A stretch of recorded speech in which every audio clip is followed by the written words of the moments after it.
நண்பரே வணக்கம். என் மனைவி தினசரி காலையில் செய்தித்தாள் பார்க்கும் வழக்கம் உள்ளவள். நான் அந்த நியூஸ் பேப்பரே தொடாத ஆள்.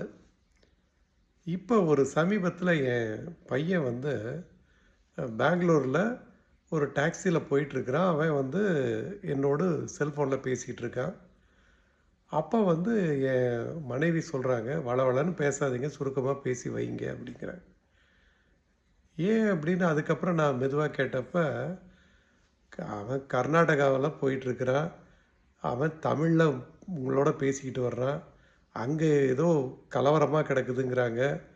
ஒரு ஆன்டி தமிழ் சென்டிமெண்ட்டு ரொம்ப மோசமாக இருக்குதுன்னு பேசிக்கிறாங்க. இந்த காவேரி டிஸ்பியூட் இதெல்லாம் போட்டு.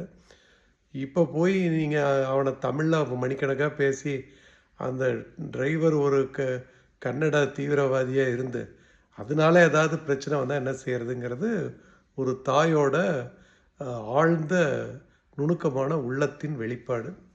அப்போ தான் நினச்சிக்கிட்டேன், நாட்டு நடப்பு தெரிஞ்சுக்கிறது நமது ப்ராக்டிக்கல் வாழ்க்கைக்கு எவ்வளவு அத்தியாவசியங்கிற ஒரு அடிப்படை உண்மை எனக்கு விளங்குச்சு. நன்றி.